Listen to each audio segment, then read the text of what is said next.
नमस्कार, आप देख रहे न्यूज़ फॉर नेशन और मैं स्वाति पांडे आपके साथ। भाजपा से अपने दिए गए टिकट को ठुकराकर काराकाट से निर्दलीय के तौर पर प्रत्याशी पवन सिंह पर अब भाजपा एक्शन लेने वाली है। दरअसल पवन सिंह बिहार के और भोजपुरी के पावर स्टार कहे जाते हैं। भोजपुरी फिल्म इंडस्ट्री में काफ़ी जाने भी जाते हैं पवन सिंह। अब पवन सिंह को दरअसल बीजेपी ने आसनसोल से लोकसभा चुनाव में टिकट दिया था, लेकिन उन्होंने इसे ठुकरा दिया और अब निर्दलीय के तौर पर काराकाट से चुनाव लड़ रहे हैं। अब इन सब के बीच चूंकि लोकसभा चुनाव चल रहा है, 2 चरणों का चुनाव भी हो चुका है, मतदान भी हो चुका है, बाकी 5 चरणों का मतदान अभी बाकी है।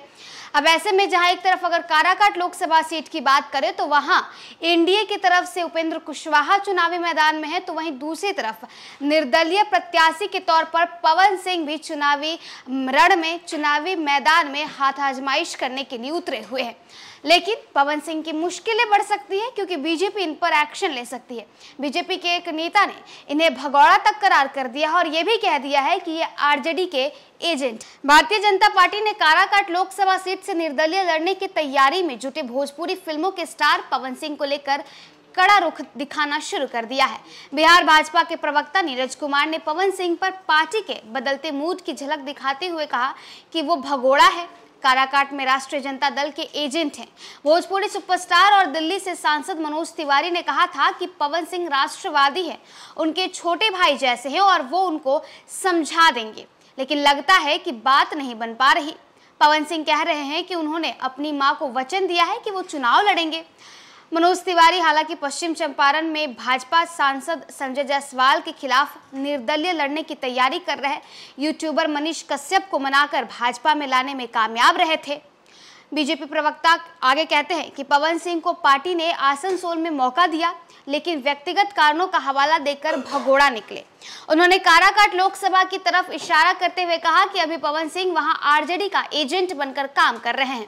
उन्होंने कहा कि पवन ग्लैमर की दुनिया में आए हैं, लेकिन जनता सब जानती है।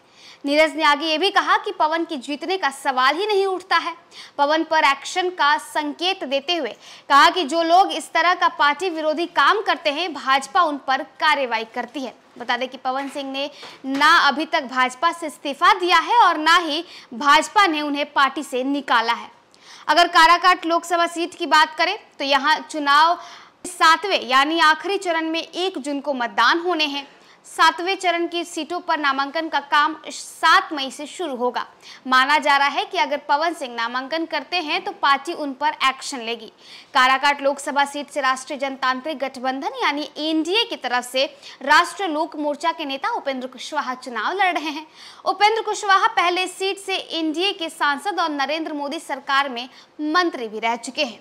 बिहार में एनडीए ने कुशवाहा की पार्टी को यही एक सीट दी है। इस सीट पर महागठबंधन की तरफ से सीपीआई माले के राजाराम कुशवाहा लड़ेंगे, जो 2 बार विधायक रह चुके हैं। तो देखिए, लोकसभा चुनाव को लेकर के आए दिन ऐसे तमाम खबरें जो है वो निकलकर सामने आती है। अगर बिहार की बात करें और खासकर बिहार के काराकाट लोकसभा सीट की बात करें तो यहाँ एक तरफ एनडीए की तरफ से उपेंद्र कुशवाहा है, तो दूसरी तरफ अगर इंडिया अलायंस की बात करें तो इंडिया अलायंस की तरफ से सीपीआई माले ने अपने नेता राजाराम कुशवाहा को चुनावी रण में उतारा है। तो वहीं दूसरी तरफ इन दोनों को टक्कर देने के लिए भोजपुरी फिल्म इंडस्ट्री के पावर स्टार पवन सिंह उतरे हुए हैं। निर्दलीय प्रत्याशी के तौर पर चुनाव लड़ रहे हैं।